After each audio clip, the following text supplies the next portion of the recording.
One of the things we hear an awful lot about today, again with having to do with calcium, is with older women at or beyond menopause, and concerns about their bone density and things of that sort. And calcium, of course, plays a big role in that.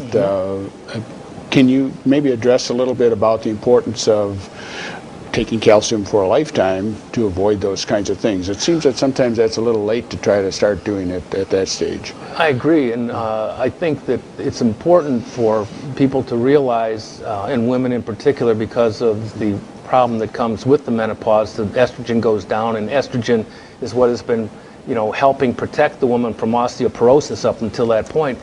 But what they should really be doing is building a stronger base, making sure that throughout the early portion of their life, when they're building bone structure, that they get sufficient calcium.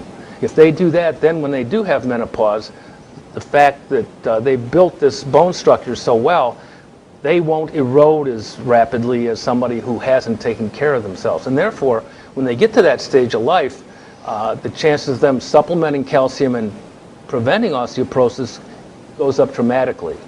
Versus someone who maybe has not paid any attention to that in their life, exactly, and then begins to be interested in it at that stage. It's sometimes you're trying to catch up with something that you can't. Yeah, it's one of those things. Procrastination.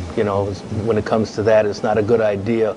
The ounce of prevention being worth a pound of cure, if you will, and that's the case. I mean, if you had been taking the care throughout your life to make sure that you were getting enough calcium, then when you hit that critical stage, you're not going to have to take much more than you should. A person who is not taking care of their calcium, when they hit that stage, might have to take 2-3 times as much calcium as the woman who has been taking care of herself.